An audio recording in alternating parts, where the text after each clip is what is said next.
నమస్తే welcome to Disha TV Telangana రాష్ట్రంలో parliament ఎన్నికలు మాత్రం అయిపోయాయి అయితే ఒకే చర్చ ప్రధానంగా అన్ని పార్టీల మధ్య అలాగే ప్రజల మధ్య నడుస్తుంది ఏ పార్టీ ఎన్ని సీట్లు సాధించబోతుంది ఇక పార్టీలు అయితే మాకు డబుల్ డిజిట్ వస్తుందని కూడా వాళ్ళైతే ఆశావాదం అయితే వ్యక్తం చేస్తున్నారు అందులో వాస్తవం ఎంత అసలు ప్రజలు ఎవరి వైపు ఉన్నారు ఏ పార్టీ ఎన్ని సీట్లు సాధించింది ప్రజలు అసలు ఓటింగ్ చేసే ముందు ఏ యొక్క సమీకరణలు చూశారు మరిన్ని విషయాలు తెలుసుకుందాం మనతో పాటు ఓయూ నేత మైపల్ యాదవ్ గారు ఉన్నారు అన్న నమస్తే నమస్తే సతీష్ అన్న మీరు ఎలక్షన్ సందర్భంలో ఫీల్డ్ లెవెల్కి వెళ్ళారు చాలా వరకు సర్వేలు కూడా చేశారు ఈ ఓవరాల్గా సర్వే చేసిన నేపథ్యంలో మీకు ఫీల్డ్ లెవెల్లో ఎలాంటి పరిస్థితులు కనిపించాయి అన్న నేను ఓవరాల్గా గత 40 రోజుల నుంచి అంటే ఎలక్షన్ అయ్యేదాకా రోజుకు ఒక 100-150 మందిని అట్లా కలిసిన దాదాపు 4000 నుంచి 5000 మందిని కలిసిన డైరెక్ట్ ప్రత్యక్షంగా. ఓకే అంటే నాకు తెలిసి తెలంగాణ రాష్ట్రంలో నేను కలిసినంత మందిని ఇంకెవరు ప్రత్యక్షంగా కలిసిన వాళ్ళు లేరు. ఓకే తర్వాత ఫోన్ కాల్లోనే ఒక 4-5 మందితో మాట్లాడుంటే 10,000 మందితో చేసుంటా కన్వర్సేషన్ చూసింది. అసలు నాకు విచిత్రమైన విషయాలు అంటే వాళ్ళ నుంచి తెలుసుకుంటే నేను ఎన్నడూ కూడా ఈ రకమైనది నేను చూసుకోలే. మీరు పార్లమెంట్ సెగ్మెంట్ వైజ్ చూసుకుంటే మేము అటు చేవెళ్ళ సైడ్ పోయినాం, తాండూరు అటు ఇటు పోతే బస్ స్టాండ్లలోకి వెళ్ళినాం. బస్ స్టాండ్లలోకి వెళ్తే జస్ట్ నేను వాళ్ళను ఎవరు కోటేస్తారో ఏం అడగలే, జస్ట్ వాళ్ళతో ఇంటరాక్ట్ అవుదామని ఆడోళ్ళు అమ్మలక్కలు ఉంటారు, వాళ్ళు ఏ పార్టీతో సంబంధం లేదు. వాళ్ళు ఏమంటున్నారు అంటే అమ్మ సీట్లు దొరుకుతున్నాయా అని అన్న బస్సులలో ఆర్టీసీ బస్సులో అంటే లేడీస్ సీట్లు దొరుకుతలేవు మన్ను దొరుకుతలేవు చూడండి మేము పొద్దున్న నుంచి నిలబడ్డాం సాయంత్రం అవుతుంది మధ్యాహ్నం అవుతుంది అని ఇట్లా చెప్తున్నారు. అంటే ప్రభుత్వం మీద కాంగ్రెస్ పార్టీ ప్రభుత్వం మీద తీవ్ర వ్యతిరేకత ఉంది. ఏది బస్సు విషయంలో, ఆర్టీసీ బస్సు విషయంలో మహిళలకు సీట్లు దొరకట్లేదు. ఒకటి సరైన బస్సులు లేవట, అంటే గతంలో 4 బస్సులు ఉంటే ఇప్పుడు 2 బస్సులు వేయడం, బస్సులు కూడా తగ్గించారు, బస్సులు తగ్గించారు, దానివల్ల సీట్లు కూడా తగ్గిపోయినట్టు అవుతుంది. అంటే ఇటు మహిళల నుంచి ప్రాబ్లం ఉంది. సో ఎవరికైతే ఏ సెగ్మెంట్ కోసం పెట్టారో వాళ్ళే అసంతృప్తి, వాళ్ళు చాలా అసంతృప్తిగా ఉన్నారు. వాళ్ళకి రెస్పెక్ట్ లేదు, వాళ్ళు ఎక్కడ పడితే అక్కడ వాళ్ళకి బస్సు ఆపట్లేదు. ఒకవేళ వాళ్ళు బస్సు ఎక్కినా వాళ్ళకి సీటు దొరకలేదు, కొన్నిసార్లు దొరకట్లేదు. మళ్ళీ దొరికినా కానీ ఒక మొగోళ్ళు నిలబడితే వాళ్ళు వీళ్ళని చిన్న చూపు చూడడం. ఓకే అంటే మేము డబ్బులు ఇచ్చి నిలబడాలి, వీళ్ళు డబ్బులు ఇవ్వకుండా కూర్చోవాలన్నా. ఓకే అంటే అటు మగవాళ్ళు అసంతృప్తిగా ఉన్నారు, విద్యార్థులు అసంతృప్తిగా ఉన్నారు మగవాళ్ళ దాంట్లో, ఇటు లేడీస్ అసంతృప్తిగా ఉన్నారు. అంటే ఇటు ఆటో డ్రైవర్లు తీవ్ర అసంతృప్తితో ఉన్నారు. ఆర్టీసీ కండక్టర్లు ఇంకా బాధపడుతారు. అన్న ఒకప్పుడు 40 మందో 30 మంది ఇట్లా ఎక్కేది, ఇప్పుడు డబ్బులు ఎక్కుతుర్రు అన్న, బస్సు ఊగుతుంది, అసలు మాకు అటు నుంచి ఇటు పోవాలంటే కూడా కష్టమవుతుంది, అంతా లేడీసే ఉంటారు, నడవడానికి కూడా నేను మగవాడిని కదా కొంత ఇన్కన్వీనియంట్ అవుతుందని చెప్పేసి కండక్టర్ల నుంచి అంటారు. డ్రైవర్ కూడా ఎక్కువ వెయిటేజ్ అవ్వడం, అంటే వెయిట్ ఎక్కువ అవ్వడం వల్ల అది ఇబ్బంది ఉంది. అంటే కేసీఆర్ బతుకమ్మ చీరలు ఎంతైతే వాళ్ళు బతుకమ్మ చీరలు 100 రూపాయలు ఇచ్చి వాళ్ళు పందులు రాకుండా పత్తి చేనుల కడ కట్టడం, వరి చేనుల కడ కట్టడం, లేదంటే చిన్నపిల్లలకు ఉయ్యాలలు ఊపడం, అది ఎంతైతే వ్యతిరేకత అయిందో, మహిళలు ఎంత తిట్టిరో ఇప్పుడు కూడా అదే పరిస్థితి ఉంది.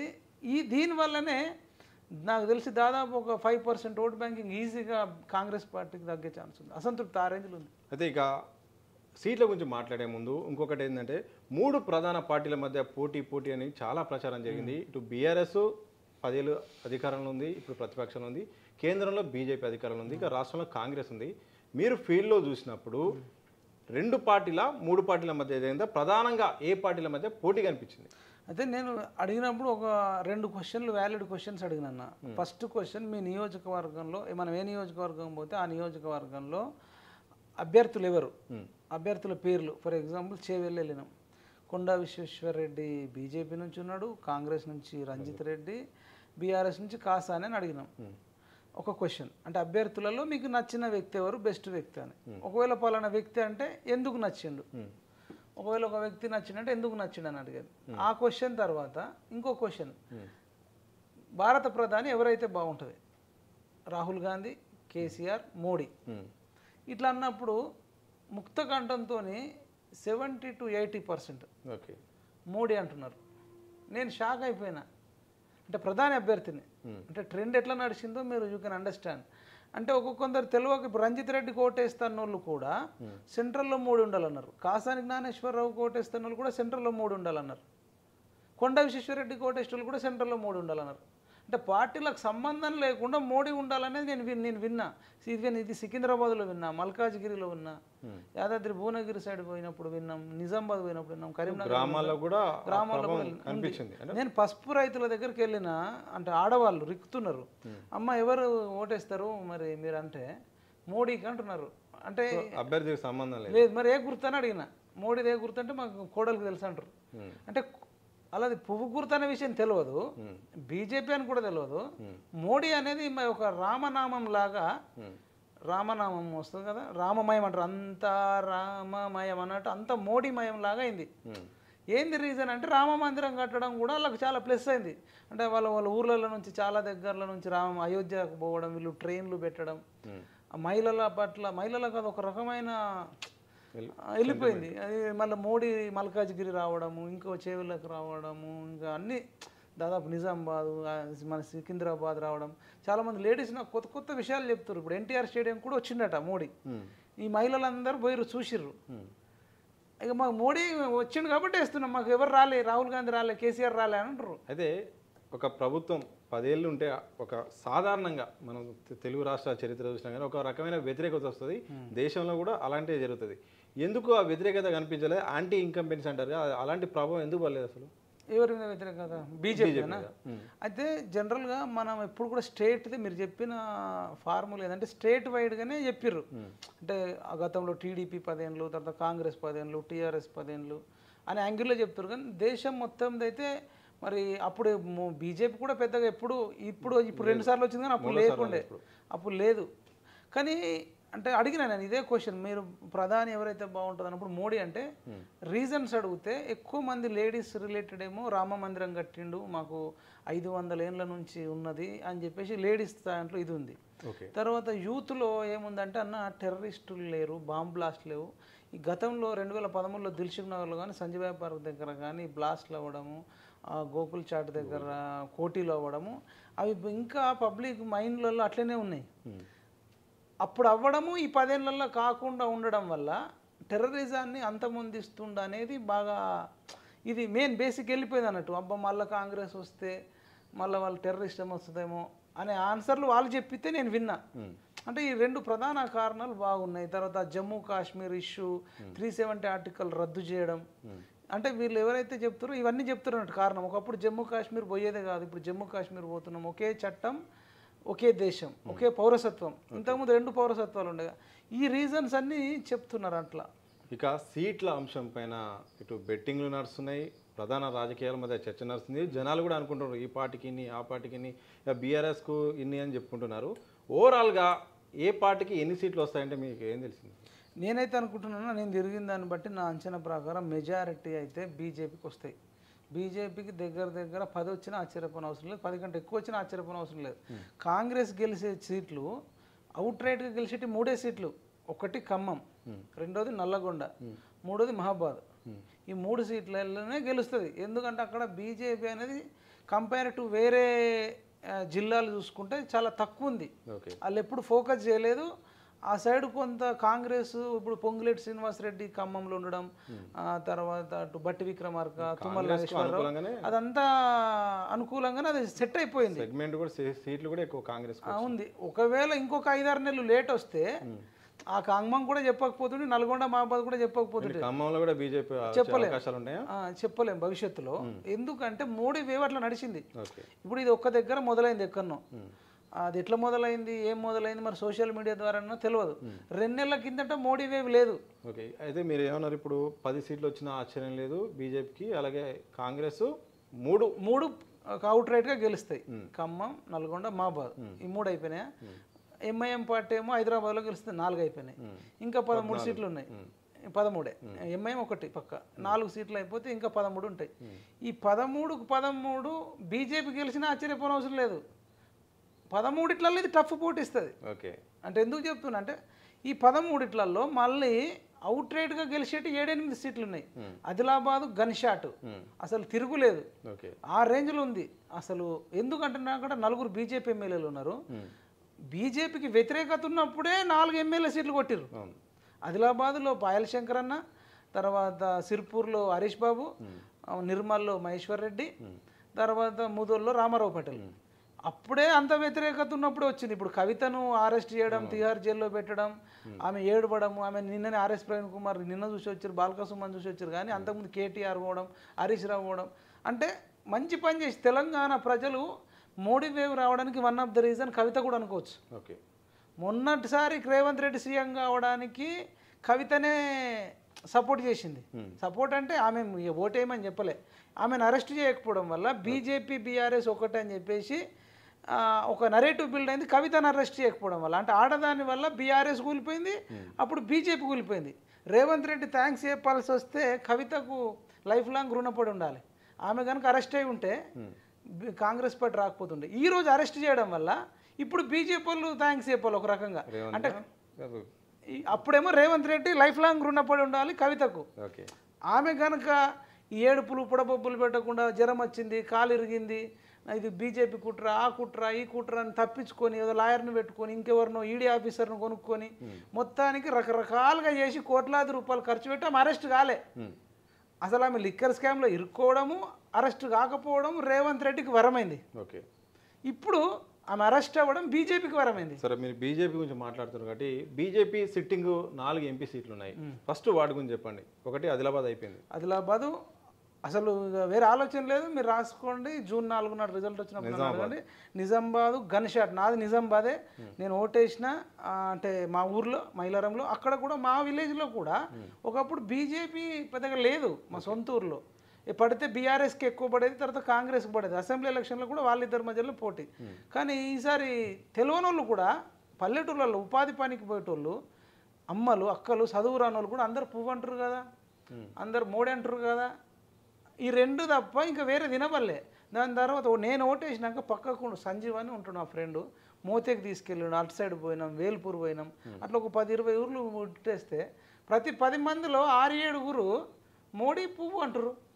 సో 3 కరీంనగర్ ఇంకా ఎక్కువ మెజారిటీతో గెలుస్తాడు. ఆదిలాబాద్ నిజామాబాద్ కంటే కూడా కరీంనగర్లో బండి సంజయ్ ఎక్కువ మెజారిటీ. బాగా పోటీ ఇచ్చిన వినోద్ కుమార్ అని వార్తలు వచ్చినాయి. అంటూ స్టార్టింగ్లో వినోద్ కుమార్ ఉండే, తర్వాత కాంగ్రెస్ పార్టీ అధికారంలో ఉండే కాబట్టి వాళ్ళకు కూడా ప్లస్ ఉండే. కాంగ్రెస్ వాళ్ళు టికెట్ ఇవ్వడం లేట్ చేయడం, ఆ రాజేందర్ రావును ఇంకా లేట్ చేయడం అని తిరగడానికి కూడా 10-15 రోజులు కూడా సరిపోలే. అసలు అటు సైడ్ ఎవడు ఫోకస్ చేసినట్టు కూడా అనిపించలే కాంగ్రెస్ వాళ్ళు.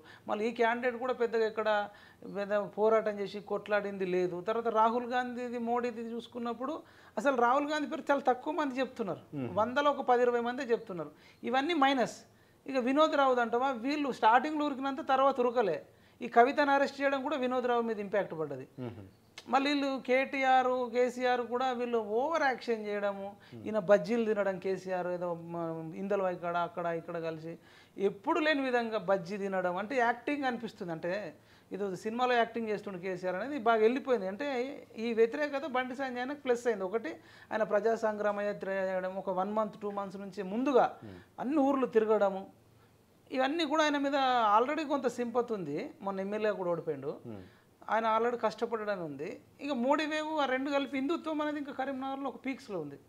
కాబట్టి అట్లా అవి 3 గన్ షాట్. సికింద్రాబాద్లో కూడా ఫస్ట్ వ్యతిరేకత ఉండే, ఎవరి మీద వ్యతిరేకత ఉండే, అందుబాటులో ఉండడానికి కొంత కిషన్ రెడ్డి అన్న మీద ఉండే. అయినప్పుడు కూడా మేము పిఎంఆర్ టీవీ ఛానల్ ద్వారా నిజంగానే వ్యతిరేకత ఉందా, కేటీఆర్ అంటే ఓన్లీ కురుకురనే వంచిండు, ఆయన ఏం చేయలేదని అంటే మేము వెతుకుతూ వెళ్తూ ఉంటుంటే అసలు కరోనా టైంలో 12 సార్లు గాంధీ హాస్పిటల్ని విజిట్ చేసిన ఏకైక నాయకుడు తెలంగాణలో కిషన్ రెడ్డి గారు అనే విషయం తెలిసింది.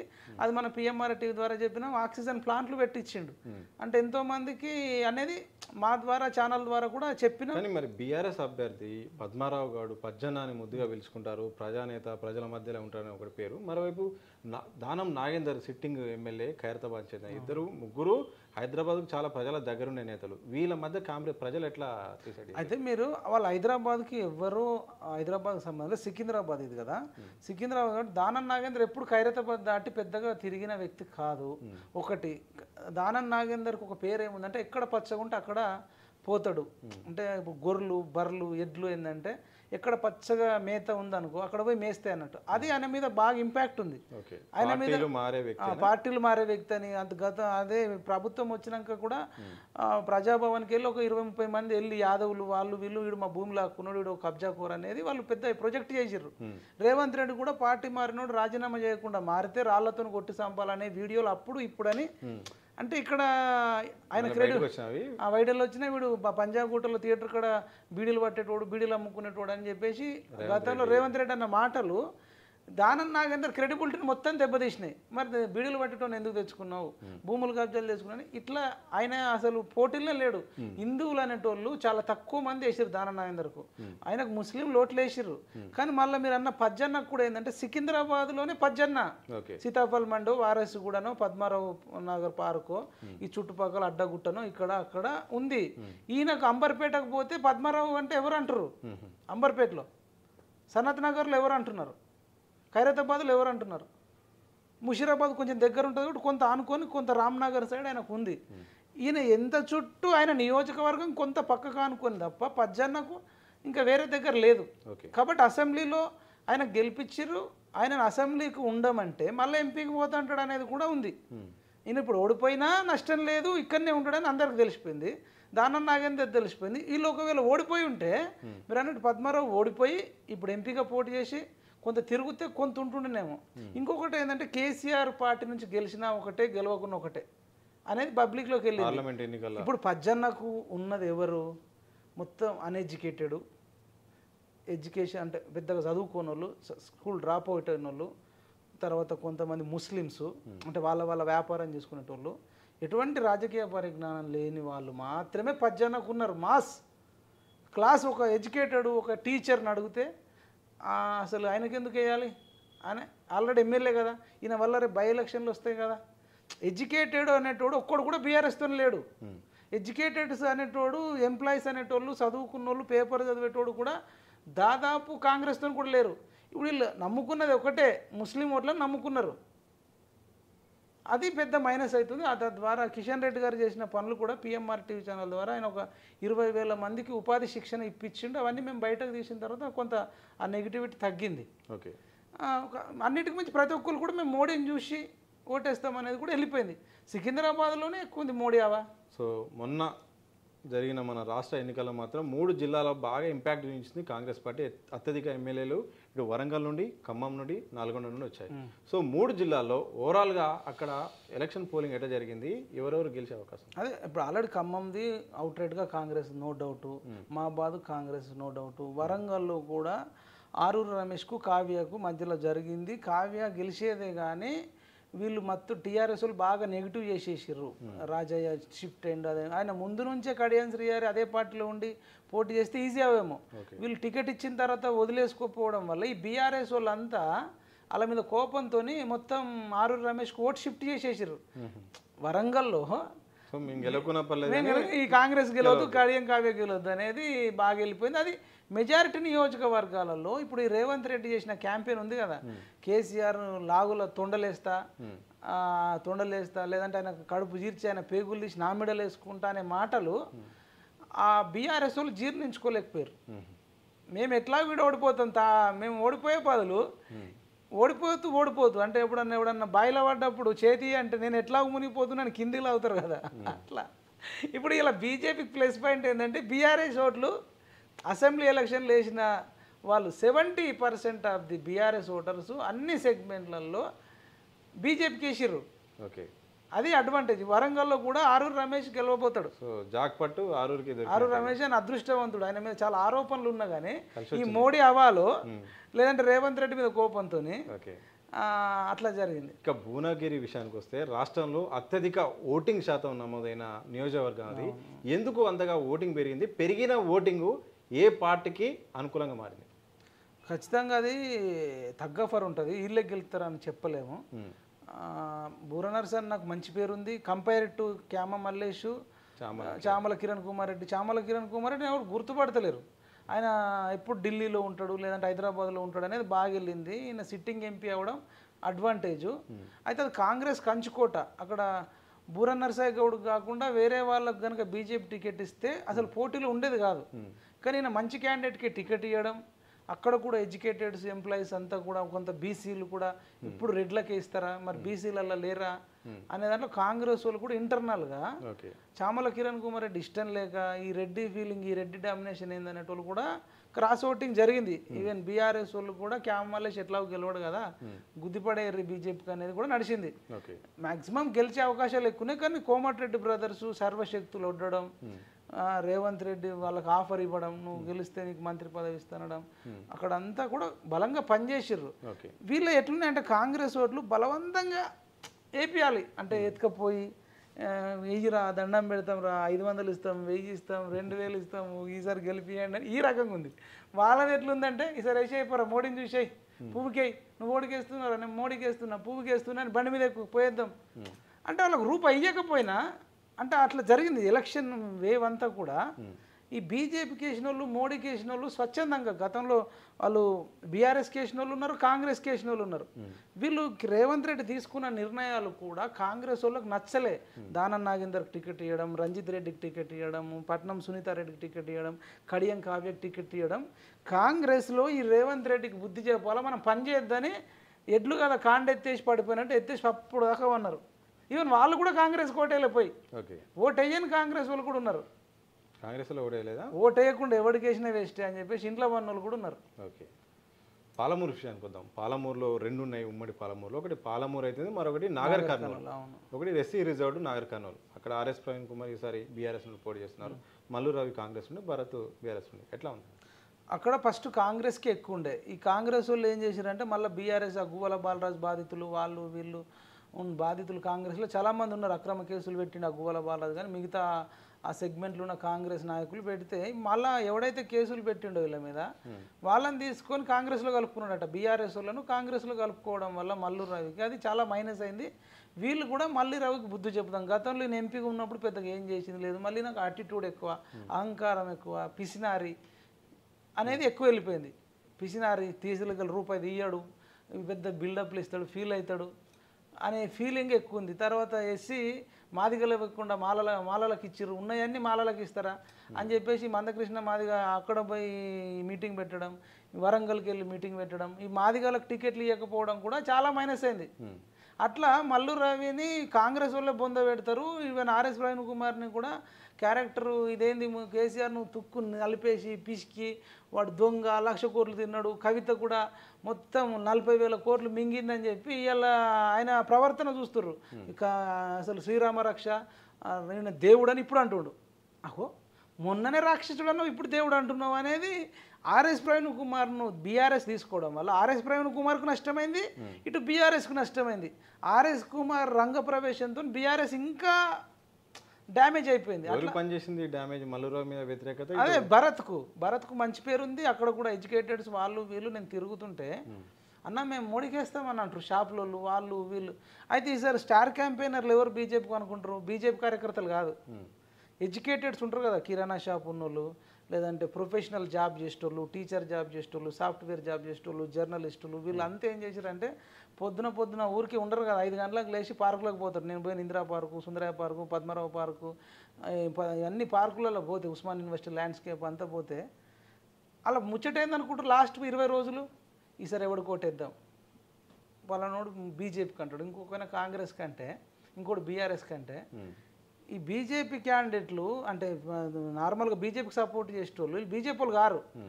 వీళ్ళందరూ కూడా ఆ బీఆర్ఎస్ అని మార్చేసారు, ఇటు కాంగ్రెస్ అని మార్చేసారు మెజారిటీ. మళ్ళీ అలాగ బీజేపీ పార్టీకి సభ్యత్వం లేదు, ఏం సంబంధం లేదు. ఆ రకంగా తెలంగాణ రాష్ట్రం అంతా ఆటో డ్రైవర్లు కానీ లేకపోతే వర్డ్ ఆఫ్ మౌత్ ద్వారా ఆటో డ్రైవర్లు ఎక్కువ పనిచేసారు. ఈ రేవంత్ రెడ్డి వీళ్ళకు కొంచెం గట్టి దెబ్బ కొట్టడం, ఆల్రెడీ కేసీఆర్ మీద వ్యతిరేకత ఉండడం, ఆటో డ్రైవర్లు కానీ ఎయిర్ కటింగ్ సెలూన్ చేసేటోళ్ళు కూడా వచ్చినోడు కల్లా మోడీకి వేసారు. సో పాలమూరు ఇటు డీకే అరుణ, ఇటు వంశీచంద్రెడ్డి, మరోవైపు మొన్నే సిట్టింగ్ ఎంపీ ఎట్లా ఉంది? అక్కడ కూడా ఫస్ట్ కాంగ్రెస్సే ఉండే, వీళ్ళు ఉండే. ఇప్పుడు మన అద్దంకి దయాకర్ అన్న లాస్ట్ నిర్మల్కి వెళ్ళి ఒక డైలాగ్ కొట్టిండు, రాముడు మీ చిన్నయ్యనా, సీత మీ చిన్నమ్మనా, రాముడు వంశంలో పుట్టినారా అనేసరికి ఒక 4-5 దగ్గరలో బీజేపీ కాంగ్రెస్ టఫ్ ఉన్న దగ్గర, అంటే ఒక రకంగా కాంగ్రెస్ ఎడ్జ్ ఉన్న దగ్గర ఈక్వల్ కావడం, లేదంటే ఇంకా బీజేపీ ఒక స్టెప్ మీదకి వెళ్ళడం. ఆ మాటలు విన్న తర్వాత ఆయన ఏ ఉద్దేశంతో పక్కన పెడితే ఇటు బీఆర్ఎస్ వాళ్ళు కానీ కాంగ్రెస్ వాళ్ళు కానీ న్యూట్రల్ వాళ్ళు కానీ ఇట్లాంటి వ్యక్తులు ఉన్నారు కదా, ఈయన మీద ఎటువంటి యాక్షన్ తీసుకోలేదు, చర్యలు తీసుకోలేదు. వీళ్ళకి హిందువులు అంటే చులకన అనేది ఇంకెళ్ళిపోయి, నేను ఇటు కొన్ని ఏరియాలలో తిరిగితే వాళ్ళు షాపులు బంద్ చేసి 10 రోజులు బీజేపీ కోటేయడానికి తిరిగిన వాళ్ళు ఉన్నారు. అట్లా ఇప్పుడు అక్కడ పాలమూరులో కూడా ఈజీగా గెలిచే సీటును ఈయన గాడిద గుడ్డు నెత్తి మీద ఎత్తుకోవడం, ఇదొకటి పెద్ద పరిచయం అయిపోయింది. దీనివల్ల అక్కడ డీకారణకే ఎక్కువ ఎడ్జ్ ఉంది. వంశీచందర్ డమ్మీ క్యాండిడేట్ అవ్వడం, ఆయన సినిమా హీరో లెక్క, అంటే హాలీవుడ్ హీరో, అమెరికాకి వెళ్ళి ఇప్పుడే ఫ్లైట్లో దిగి వచ్చి మేకప్ వేసుకొని వేసుకున్నట్టు ఉన్నాడు. కానీ ఆయనకు ఎన్నడూ కూడా ఏ కార్యకర్త కూడా ఎవరు కూడా ఆయన నుదుటి నుంచి చెమట చుక్కు వచ్చింది కానీ, ఆయన షర్టు అంటే నలిగినట్టు, ఇస్త్రీ నలిగినట్టు ఎక్కడ లేదు. ఈ 10 ఏళ్ళలో ఎక్కడ లేదు. దానివల్ల డీకేఆర్న కొంత కొట్లాడింది అనేది ఉంది. కొంత కొట్లాడింది కవిత మీద, కేటీఆర్ మీద, కేసీఆర్ మీద మాట్లాడింది అనే కొంత అది ఉంది. అన్నిటికీ మించి మహబూబ్ నగర్ ఆర్ఎస్ఎస్కు అడ్డా. అక్కడ ఆర్ఎస్ఎస్లు కానీ, బజరంగ్ దళాలు కానీ, ఏబీవీపీలు కానీ వీళ్ళంతా కూడా రైట్ వింగ్ అనేది ఎక్కువ ఉంటుంది. గతంలో మహబూబ్ నగర్లోనే ఇప్పుడు గెలిచిన ఎన్ఎం శ్రీనివాసరెడ్డి బీజేపీ తరఫున ఉప ఎన్నికల్లో గెలిచిండు. అప్పుడు బీజేపీ వేవు లేదు, మోడీ వేవు లేదు. నేను చెప్పేది 2014 టైం, అప్పుడు అసలు ఏమీ లేదు. అట్లాంటిది ఇప్పుడు మోడీ హవా ఉంది, బీజేపీ ఇట్లా ఒక రేంజ్లో వెళ్ళిపోతుంది. అట్లా మహబూబ్ నగర్ టౌన్ కానీ, జడ్చ ఇంకా ఏరియా అంతా కానీ నా గెస్ కరెక్ట్ అయితే ఆడ డీకేఆర్నే గెలిచే అవకాశం ఉంది. ఈసారి రేవంత్ రెడ్డికి మైండ్ అంటే దిమ్మ తిరిగి, ఎవడు కొడితే మైండ్ దిమ్మ తిరిగి మైండ్ బ్లాక్ అవుతుందో అది పండు అని పోకిరి సినిమాలో మహేష్ బాబు అంటాడు. కానీ ఈసారి మోడీ దెబ్బకు, అక్కడ పోకిరి సినిమాలో మహేష్ బాబు ఉన్నాడు, ఇక్కడ మోడీ దెబ్బకు రేవంత్ రెడ్డి దిమ్మ తిరిగి మైండ్ బ్లాక్ అయ్యి షాక్లో ఉంటాడు. 14 సీట్లు అన్నాడు కదా, 4 సీట్లు వస్తే గ్రేట్ అనుకోవాలి. ఇంకొకటి ఈయన చరిష్మా పని చేయలే, ఈయన వాళ్ళు ఇంకా ఉల్టా మైనస్ అయింది. ఈయన సైలెంట్గా ఉంటే 10 వచ్చేది సీట్లు. గాడిద గుడ్డు నెత్తి మీద పెట్టుకోవడం, రిజర్వేషన్లు రద్దు చేస్తారనడం, అద్దంకి దయాకర్ అన్నతో ఇవి మాట్లాడియడం, అంటే రివర్స్ సెల్ఫ్ గోల్ అంటారు కదా. ఫుట్బాల్ ఆడినప్పుడు నువ్వు గోల్ కొట్టరాకపోతే అప్పుడు దాకా ఉన్నాయం కదా, కానీ సెల్ఫ్ గోల్ కొట్టుకురన్నట్టు. అట్లా అక్కడ కూడా మహబూబ్ నగర్లో బీజేపీ గెలిచే అవకాశాలు ఎక్కువ. సో మెదక్ బీఆర్ఎస్ పార్టీ ఏమైనా గెలిచే అవకాశం ఉందంటే ప్రధానంగా వినిపించే పేరు మెదక్. అదొక్కటే. పక్కకు జహీరాబాద్ స్థానం పరిస్థితి ఏంటి? మెదక్ ఎవరికి అనుకూలంగా ఉంది? బీఆర్ఎస్ గెలుస్తుందా లేకపోతే అక్కడ ఏమైనా పోటీ ఇచ్చారా?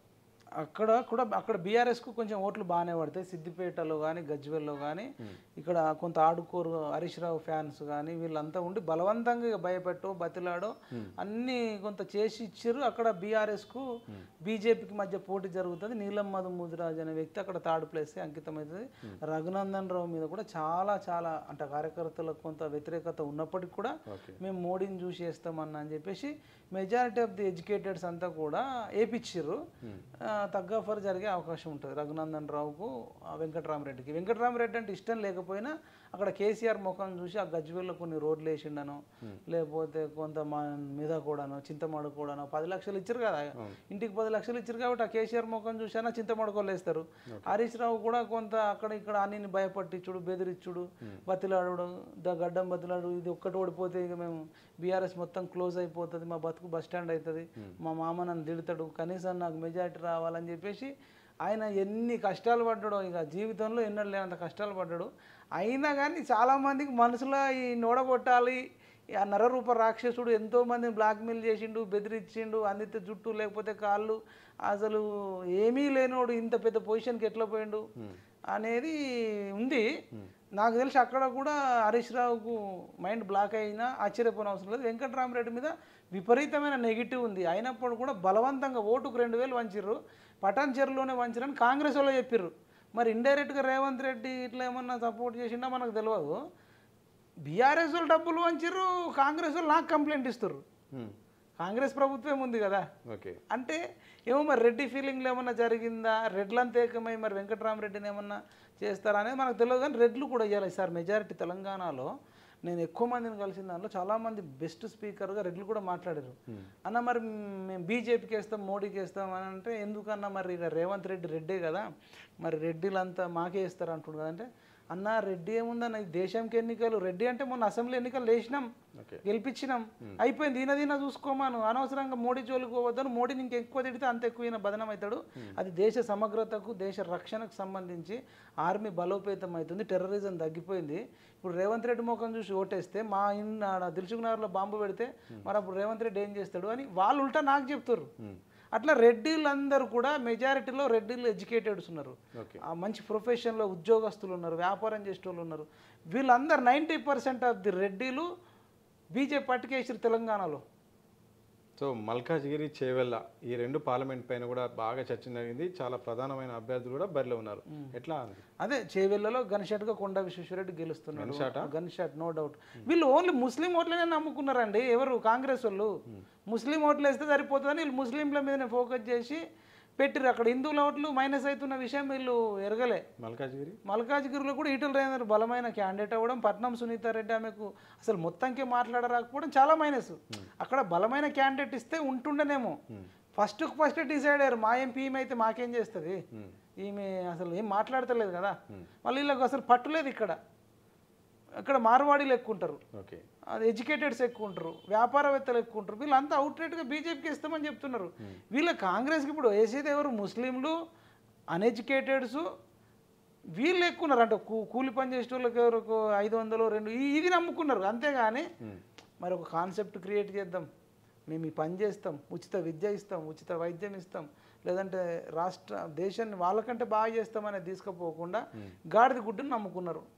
లాస్ట్కి వీళ్ళకి గాడిద గుడ్డే మిగులుతుంది. ఇక హైదరాబాద్ స్థానం చాలా ఈసారి పెద్ద ప్రచారం జరిగింది. ఇక బీజేపీ అభ్యర్థి మాధవీలత అయితే సోషల్ మీడియాలో వైరల్గా మారింది. అసదుద్దీన్ ఓవైసీ ప్రచారం చేయాల్సి, అంటే ఫీల్డ్ లెవెల్లో తీవ్రంగా ప్రచారం చేయాల్సి ఫీల్డ్ లెవెల్లో రావాల్సిన పరిస్థితి వచ్చింది. కానీ ఓటింగ్ పరంగా ఎట్లా జరిగింది? కంచుకోట బదులయ్యే అవకాశం ఉందా? ఏం జరిగింది? అయితే ఆయనకు నిజం చెప్పాలంటే 3 చీరల నీళ్ళు తాగిపించింది. లాస్ట్కి వస్తే అసదుద్దీన్ పరిస్థితి ఏడదాకా వచ్చింది అంటే, ఒక పూజారిని కలిసి దండేసుకొని బొట్టు కూడా పెట్టకుండా, నేను చూడలే కానీ మొత్తానికి అయితే పూజారి తడికి పోయి గుళ్ళేకి పోయి దండం పెట్టుకోవాల్సిన పరిస్థితి వచ్చిందంటే ఇక పూసలు కదిలినాయి. బట్ మాధవీలతకి ఎడ్జ్ ఉండే. తర్వాత ఏమైందంటే పోల్ మేనేజ్మెంట్లో వాళ్ళు ఏం చేశారంటే, ఎంఐఎం వాళ్ళు ఆప్షన్ ఏ డైరెక్ట్ వేయించుకోవాలి, ఆప్షన్ బి ఏంటంటే హిందువులు పోతారు కదా ఎంఐఎం మలక్పేట ఆ ఏరియాలంతా కూడా. నేను అడిగితే వాళ్ళు ఏం చెప్తారంటే, ఇప్పుడు ఒక ఆమె ధరణి అనే టైం పోయిందట, వాళ్ళ హస్బెండ్ ఇంకో దాంట్లోకి పోయింది, లేడీస్ ఒక సైడ్ జెంట్స్ ఒక సైడ్ ఉంటారు కదా. ఈమె పోతే ఆల్రెడీ ఓటేసేసిర్రా అని చెప్తారట. ఓటే ఎట్లా వేసిర్రా అని మళ్ళీ వాళ్ళ హస్బెండ్కి వచ్చి చెప్తే, మళ్ళీ చెక్ చేస్తే మరి మేము చేసిన సిగ్నేచర్ అది అంత ఉంటుంది కదా, అది ఇయ్యు అని అంటే నీళ్లు మింగి ఆమెకు ఒక్కదానికి ఛాన్స్ ఇచ్చారు. అంటే వీళ్ళు ఏం చేశారంటే, హిందువుల ఓట్లు వేయడానికి పోయిన వాళ్ళని చాలామందిని కూడా కన్ఫ్యూజ్ చేసి ఆల్రెడీ ఓటేసినాం, ఓటేసేసిర్రు అని చెప్పి భయపట్టి అట్లా కొంత ప్లస్ వాళ్ళే వేసుకున్నారంట, ఎంఐఎంకి వేసుకున్నారు. అట్లా వీళ్ళది కూడా ఎంఐఎంకి వేసుకున్నారు. ఇంకా ఎండలు బాగా కొడుతున్నాయని కొద్దిమంది హిందువులు వెళ్ళలే, కానీ కొంతమంది ముస్లింలను వాళ్ళు తరలించారు. కానీ వీళ్ళు హిందువులను తరలించడంలో వీళ్ళు ఫెయిల్ అయ్యారు. ఇంకా కొద్దిమంది మలక్పేట ఏరియా సైడ్ ఉన్నోళ్ళంట వేరే అక్కడ వెళ్ళిపోయారు, ఓటేమి ఇక్కడ ఉంది కానీ వాళ్ళు అక్కడికి వెళ్ళి రాలే. ఇట్లా ఇన్ని పోల్ మేనేజ్మెంట్లో వీక్నెస్ వల్ల అక్కడ అసర్బాయ్ గెలిచే అవకాశాలు ఎక్కువ ఉంటుంది. నెక్స్ట్ మాత్రం ఉండదు, ఇక నెక్స్ట్ వేరే లెవెల్ ఉంటుంది. ఇప్పటికే అయిపోయింది కానీ గెలుస్తాడులే. సో ఓవరాల్గా మీరు 5,000 మందిని ప్రత్యక్షంగా కలిసారు, పరోక్షంగా 5,000 మంది ఫోన్ కాల్ ద్వారా. సినారియో చూస్తుంటే మొత్తం ఓవరాల్గా సీట్ల విషయంలో కానీ ప్రజానాడి ఎట్లా ఉంది ఒకసారి ముగింపు? అదే మొత్తానికి 14 సీట్లలో ఎక్కువ శాతం మోడీ వేవ్ నడిచింది. హిందువులంతా వన్ సైడ్ అయిపోతున్నారు. అంటే కాంగ్రెస్కి ఏమో మళ్ళీ ముస్లింలంతా వన్ సైడ్ అయ్యారు. అంటే ఆ ఎలక్షన్ అట్లా నడిచింది, హిందూ ముస్లిం అనే కోణంలోనే ఎక్కువ నడిచింది. కాంగ్రెస్ ఏమో ఎక్కువ ముస్లిం ఓట్లను నమ్ముకున్నారు, బీజేపీ వాళ్ళు ఏమో హిందూ ఓట్లను నమ్ముకున్నారు. ఇది మొత్తం ఎలక్షన్ అంతా వాటి చుట్టూ జరిగింది కానీ ఇంకా వేరేది ఏం జరగలేదు. సో సీట్ల పరంగా అయితే బీజేపీ అడ్వాంటేజ్ ఉంది, చాలా అడ్వాంటేజ్ ఉంది. మీకు ఒకటి చెప్తే షాక్ అవుతారు, కాంగ్రెస్ కన్నా బీఆర్ఎస్ కన్నా బీజేపీకి ఎక్కువ ఓట్లు వచ్చినా ఆశ్చర్యపోని అవసరం లేదు. ఓట్ల సంఖ్య చెప్తున్నాను. సరే సీట్ల విషయంలో ఎట్లుంటుందంటే, కొన్ని దగ్గర టైట్ ఉన్న దగ్గర ఒక 1% అటు ఇటు మనం కొంత చెప్పలేము. కానీ ఓవరాల్గా ఓటింగ్ చూసుకుంటే బీఆర్ఎస్ కంటే బీజేపీకి ఎక్కువ వస్తుంది. ఈవెన్ కాంగ్రెస్ కంటే కూడా బీజేపీకి ఎక్కువ వచ్చినా ఆశ్చర్యపోని అవసరం లేదంటే ఓటు శాతం. ఇప్పుడు 40% ఓటు బ్యాంకింగ్ వచ్చినా ఆశ్చర్యపోని అవసరం లేదు బీజేపీకి. ఆ రేంజ్లో నడిచింది. అంటే ఇప్పుడే ఇట్లా ఉందంటే రానున్న కాలంలో రేవంత్ రెడ్డిని ఎట్లా ఉంటుందో మరి నేనైతే 10 ఏళ్ళు ఫెవికోల్ వేసుకొని కూర్చుంటా అంటుండు కానీ ఫెవికోల్ తీసేయకపోతే అట్లనే గోడగట్టి అట్లనే ఉంచినా ఆశ్చర్యపోయిన అవసరం లేదు, జరిగేది జరుగుతుంది. ఆయన తెలియట్లేదు అసలు ఈ 14 వస్తాయని అనుకుంటుండు కానీ అసలు నడిపించుడే రాంగ్ ట్రాక్. ఆ క్యాంపెయినే రాంగ్ క్యాంపెయిన్ నడిపించిందని నేను అనుకుంటున్నా. పాకిస్తాన్ డెవలప్ అయింది అనడం, బంగ్లాదేశ్ డెవలప్ అయింది, ఇండియా భారతదేశం వెనకబడ్డది, మోడీ సిగ్గుపడాలని అనేసరికి ఇవన్నీ ఏమైందంటే కామన్ ఎడ్యుకేటెడ్ దాంట్లో సప్పుడుదాకా ఉన్నోడు కూడా అరే పాకిస్తాన్ గోధుమ పిండి కోసం కొట్లాడుతుర్రు, తర్వాత పెట్రోల్ కోసం కొట్లాడుతుంది. ఇప్పుడు మన దయాకర్ అన్న ఒక మాట 45 రూపాయలకి పెట్రోల్ దొరుకుతుంది అన్నాడు. గూగుల్లో చూస్తే 200 పైన ఉంది పెట్రోల్ లీటర్. అంటే వీళ్ళు ఏదైనా ఉంటే నిజంగా క్యాంపెయిన్ చేస్తే కదా, అంత ఎడ్యుకేటెడ్ అయ్యారు కదా, వీళ్ళందరికీ చెప్పారు అన్నట్టు, వీళ్ళు అబద్ధాలు చెప్తుర్రు. సో ఓవరాల్గా మీరు అన్ని చెప్పేదానికంటే అన్ని అడిగిన దానికి ప్రతిదానికి బీజేపీ వచ్చింది. సో మైపాల్ యాదవ్ బీజేపీకి అనుకూలంగా మాట్లాడుతుండు అనే ఒక వాదన వస్తే దానికి ఏమన్సర్ చెప్తారు? అదే చెప్తుంది. ఇప్పుడు నేను అనుకూలంగా ఉంటే ఓట్లు వస్తాయా, నేను అనుకూలంగా ఉంటే సీట్లు వస్తాయా? ప్రజలు అనుకున్నది నేను చెప్తున్నా. ఇప్పుడు అదే అసెంబ్లీ ఎలక్షన్లో వెళ్ళినా కదా, నేను డైరెక్ట్ చెప్పిన ఎక్కువ మంది కాంగ్రెస్ను కోరుకుంటున్నారు, మెజారిటీ నిరుద్యోగులు కాంగ్రెస్ వైపు చూస్తున్నారు. ఎందుకంటే కవితను అరెస్ట్ చేయలేదు అప్పుడు, తర్వాత కర్ణాటకలో కాంగ్రెస్ గెలవడం, బీజేపీ ఓడిపోవడము, బండి సంజయ్ని అధ్యక్ష పదవి తొలగించడం, దీనివల్ల ఖమ్మం, వరంగల్, నల్గొండ, మహబూబ్ నగర్ అంతా కాంగ్రెస్ భయం అయ్యేటట్టుంది అని మేము చెప్పినాం. మరి అప్పుడు నేను కాంగ్రెసా? మనం గ్రౌండ్ రిపోర్ట్ చెప్తున్నాం. ఇప్పుడు నేను చెప్పిన దాంట్లో ఒక కొంచెం అటు ఇటు ఉంటుంది కానీ దాదాపు అది రేపు రిజల్ట్ వస్తే మీకు తెలిసిపోతుంది కదా. ఇప్పుడు నాకే ఇప్పుడు నేను బీజేపీ కోటే అని చెప్తే అందరు వేస్తారా? అట్లా చెప్పు. ఇప్పుడు 5,000 మందిని కలిసినాం కదా, నేను నువ్వు బీజేపీకి చెప్పు అని చెప్తావా? వాళ్ళు చెప్పింది మనం టెలికాస్ట్ చేసినాం. ఇప్పుడు కాంగ్రెస్ వాళ్ళ బీఆర్ఎస్ వాళ్ళ బ్యాట్లకి ఏంటంటే వాళ్ళు ప్రధాని ఎవరైతే బాగుంటుందంటే 70-80% మోడీ అని చెప్పారు కాబట్టి వీళ్ళు నన్ను అట్లా అంటారు. మరి కేసీఆర్ మీద ఆ ఫీలింగ్ లేదు, రాహుల్ గాంధీ మీద ఆ ఫీలింగ్ వాళ్ళకి లేదు. మరి నేను మోడీ అని చెప్పింది నేను డిలీట్ చేయలేను కదా, చెప్పింది వేసినాం, అలాగట్లా కనబడుతుంది. సో ప్రజలు పార్లమెంట్ దేశ స్థాయిలో చూసారు. ఇది నేషనల్ స్థాయి. రెండు కాంగ్రెస్ బీజేపీ మధ్యలో జరుగుతుంది. ఒకవేళ కాంగ్రెస్ అంటే ట్రెడిషనల్ కాంగ్రెస్కు పడే ఓట్లు ట్రెడిషనల్ ఓటు బ్యాంకింగ్, ముస్లిం ఓటు బ్యాంకింగ్ తప్ప వాళ్ళు ఎడ్యుకేటెడ్ కానీ, ఎంప్లాయీస్ది కానీ, వ్యాపారవేత్తలది కానీ, జర్నలిస్టులది కానీ ఇట్లాంటి వాళ్ళది ఆ కోణంలో ఆలోచిస్తేలే మేము 4 లక్షల రూపాయలు ఇస్తామట, మేము మహిళకు 1 లక్ష రూపాయలు ఇస్తామన్నారు. ఆల్రెడీ వీళ్ళు ఏమంటారు, ప్రతి మహిళకి 2,500 ఇస్తున్నారు, ఇదే ఇయ్యలేరు, అది 1 లక్ష ఇస్తారా అనేది వెళ్ళిపోయింది. వీళ్ళు ఇంకా అప్డేట్ కావట్లేదు కాంగ్రెస్ వాళ్ళు. నాకు అనిపించేది ఏంటంటే ఇప్పుడు వాళ్ళు అప్డేట్ అయ్యి వాళ్ళు ప్రజల మనసు చూరకుంటే రాహుల్ గాంధీని పేరు కాంగ్రెస్ వాళ్ళని తీసిర్రా? రాహుల్ గాంధీ ముఖం చూసి ఒకటే ఏ కాంగ్రెస్ నాయకుడు అని చెప్పిర్రా? ఈయననే ఇక్కడ కూడా పార్లమెంట్ ఎలక్షన్లో కూడా 3 రంగుల జెండా అని పాటేస్తే నువ్వు ఆల్రెడీ 3 రంగుల జెండా పాట పెట్టుకున్నందుకే నీకు ఇక్కడ ఓటేసినాం, నీకు ప్రధానమంత్రికి సంబంధం లేదు అని అట్లా నరేటివ్ బిల్డ్ అయింది. రాహుల్ గాంధీని వాళ్ళే ఎస్టాబ్లిష్ చేయడంలో విఫలమయ్యారు. ఒకటి, రాహుల్ గాంధీ బహిరంగంగా ప్రియాంక గాంధీ బుగ్గల మీద ముద్దు పెట్టుకోవడం అనేది కూడా వీళ్ళు బీజేపీ వాళ్ళు కానీ బీఆర్ఎస్ వాళ్ళు కానీ దాన్ని ఇట్లుంది, ఒక ప్రధానికి ఉండాల్సిన లక్షణాలు ఉన్నాయా, ఇట్లా ఉంది పరిస్థితి, సొంత చెల్లె కానీ భారీ బహిరంగ ప్లేస్లు చాలా పెద్ద వాళ్ళు అయ్యారు. ఇప్పటిదాకా అయితే ఎవరు చేయలే. తర్వాత ప్రధాని మంత్రి హోదాలున్నాడు కదా, ఇప్పుడు ఇండ్లల్లో ఆయన మంచోడే, అలా చెల్లె మంచిదే, కానీ ఒక ప్రధాని ఉందాగా ఉండాలి అనేది అని పబ్లిక్ కోరుకుంటారు. నేను అనట్లే అది తప్ప గొప్ప, మనం డిసిషన్ తీసుకోం. కానీ ఎడ్యుకేటెడ్స్లో వెళ్ళినప్పుడు ఏంటంటే మేనర్స్ లేదు, కామన్ సెన్స్ లేదు, అట్లా అంటే కొంచెం ఆడుకున్నట్టు ఇట్లా చేసింది అనేది పబ్లిక్ నెగిటివ్గా. మరి అది చేయడంలో బీజేపీ బీఆర్ఎస్ సక్సెస్ అయింది, అది కూడా ఆయనకు మైనస్ అయిందని చెప్తున్నాను. నేను విమర్శించట్లే, వాళ్ళ నుంచి వచ్చింది చెప్తున్నా. అంటే ఉందాగా ఉండాలి కదా, అంటే నరేంద్ర మోడీతో కంపేర్ చేసుకుంటే ఇట్లాంటి విషయాలలో ఆయన కొంత చిన్నగా కనబడడం జరిగింది ఓవరాల్గా అనేది నా report. Okay, thank you very much అన్న. సో మొత్తంగా తెలంగాణలో పార్లమెంట్ ఎన్నికల్లో మాత్రం చాలా ఊహించని ఫలితాలు అయితే రాబోతున్నాయి. అధికార పార్టీ కూడా మైండ్ బ్లాంక్ అయ్యే అవకాశం ఉందన్నట్టు కూడా మైపాల్ యాదవ్ గారు చెప్తున్నారు. సో ప్రజలు ఇది రాష్ట్ర స్థాయిలో కాకుండా జాతీయ స్థాయి పరిధిలో ఆలోచించారు. కాంగ్రెస్ వర్సెస్ బీజేపీగా సాగింది. ఊహించని విధంగా బీజేపీకి అత్యధికంగా ఓట్లు వచ్చే అవకాశం ఉంది, సీట్లు కూడా వచ్చే అవకాశం ఉన్నట్టు కూడా ప్రజల నాడి ద్వారా తెలిసింది. దాదాపు 5,000 మంది నేరుగా కలిసినప్పుడు కానీ, ఫోన్ కాల్స్ ద్వారా కూడా కలిసినప్పుడు కానీ ఎక్కువ మంది ఈసారి మొత్తం బీజేపీకి ఎక్కువగా పవనాలు కనిపించాయి. కాంగ్రెస్ బీజేపీల మధ్య పోటీ ఉన్నట్టు తెలిసింది. మరి చూడాలి మరి ఫలితాలు ఎలా ఉంటాయో. మొత్తానికైతే ఇది పార్లమెంట్ సంబంధించిన ఎన్నికల ఫలితాలపై అనాలిసిస్. కనపర్సన్ మధుసూదన్తో సతీష్, దిశ టీవీ, హైదరాబాద్.